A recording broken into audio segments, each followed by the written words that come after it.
our hands on deck. We need to get the best leg to play for us. Charlie Austin was invited to the English national team. He had Queen's Park Rangers. But he was outstanding. Yeah, that's what I'm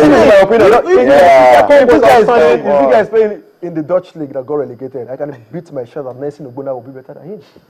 Okay, now you know Tunde, big time advocate of the local league. But let this discussion continue, particularly on our social media platform. On Twitter, it's channels_sports, and on Facebook, or channels-sports. Do you think Coach Stephen Keshi has justified inviting 15 foreign-based professionals and retaining 8 home-based players to execute the game between Nigeria and Chad? Talk to us. We want to hear comments from you. Guys, quickly, let's rush to the Women's World Cup. Finally, it's here Tunde, and the Super Falcons taking on Sweden.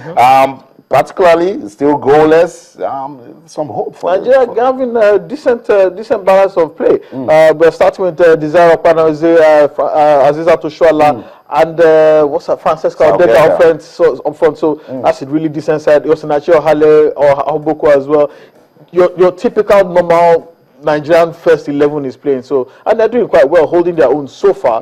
It's almost 20 minutes now, and we've not seen the goal typhoon that occurred yesterday for Cote d'Ivoire. For Cote d'Ivoire, and a lot of people are expecting Nigeria to redeem Africa's image somewhat following the 10-0 annihilation that Cote d'Ivoire got at the hands of world champions Germany. So, but I mean, the Super Falcons are a really decent team. They might not have prepared well, but they are really good at this level. The last time they met Sweden, they ended in the 1-1 draw at 2007 event.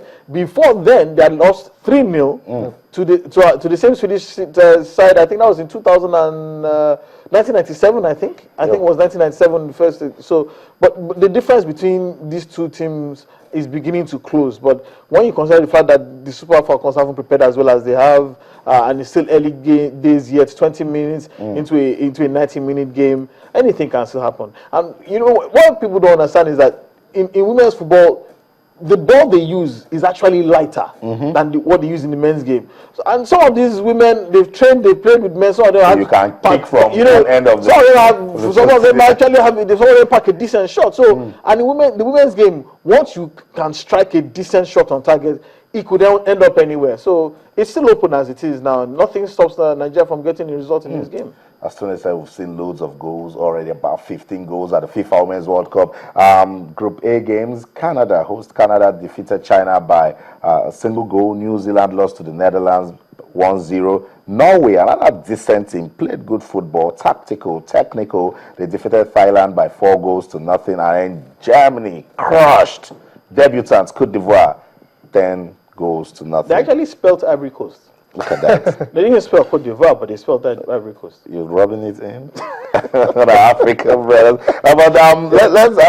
But Toby, I look at the Super Falcons team. I see their hunger. I see their desire. I see their willingness to impress at the world stage. They have the quality, yes, but what else do they need to actually execute a good campaign? I think the coach needs to be up, high. It needs to be more technical and tactical, because you are coming up against a side who had quality as equal as you have produced on the pitch. Then it now depends how you can, produce your tactical input. So I think Edwin Okoro has got a big job in his hand. Yes, African champions, we dominated, won all our games. We could not consider any defeat, but at the worst stages, it's going to be a different game. Yeah. Just like Tunde said, against Sweden, we've managed to score 1 goal past them. They've scored past us, but it's looking well for us. We've dominated. I think we had more ball possession than them, had more attempts than them. So looking pretty well for them. We've got quality in this tournament, especially going forward. Assistant Shola, Desire Okpanoze, they might come off the bench to come and add quality.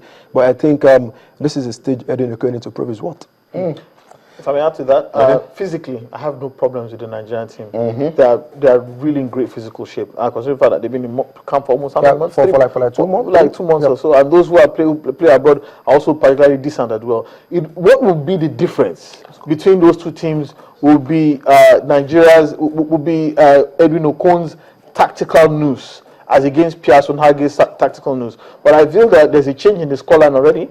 I think Sweden have scored, they've opened scoring. Another good one because an own goal from Okpanoze. Yeah, really, sad one. At the moment we're talking about how they're really dominating. She is a goal scorer after all. Let's see, maybe she could just. But not coming to our own net. But still early days, about close to 30 minutes of the game, Okpanoze scoring. I think the girls should keep their head high, and they can get something from this one. It is an own goal, means we can also get goals. Okay, that's it. That's the update. Sweden 1, Nigeria 0.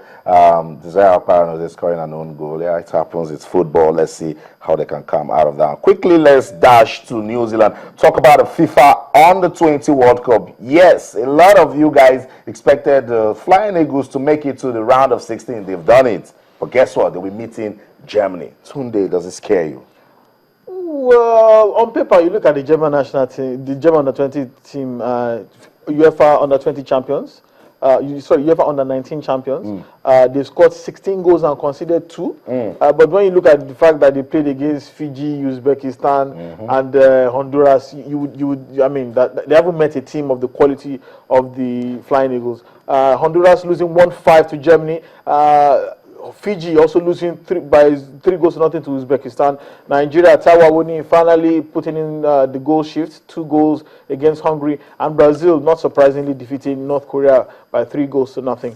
And here are the round of 16 fixtures. Ghana will face Mali, which means that at least there will be one African team in the quarterfinals. Incidentally, this is the first time that all Africa's qualifiers have made it to the second round of the FIFA Under-20 World Cup, so plenty to celebrate already. Serbia will take on Hungary.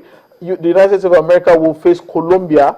Senegal will tackle Ukraine. Australia will face Uzbekistan. Germany will face Nigeria, and Portugal will face New Zealand. The Germany-Nigeria game is particularly interesting because there's some Nigerian interest in that as well. There will actually be 12 Nigerians on the pitch at kickoff. Because the captain of the German national team, his name is Kevin Akpoguma, right fullback, captain of Nigerian descent. His father is Nigerian, and he has scored 2 goals in this competition already. But when the national anthems are being sung, you'll be sure. I don't think you'll be singing around the compatriots. Okay, and it dares not go to score against Nigeria, so he can give us an own goal.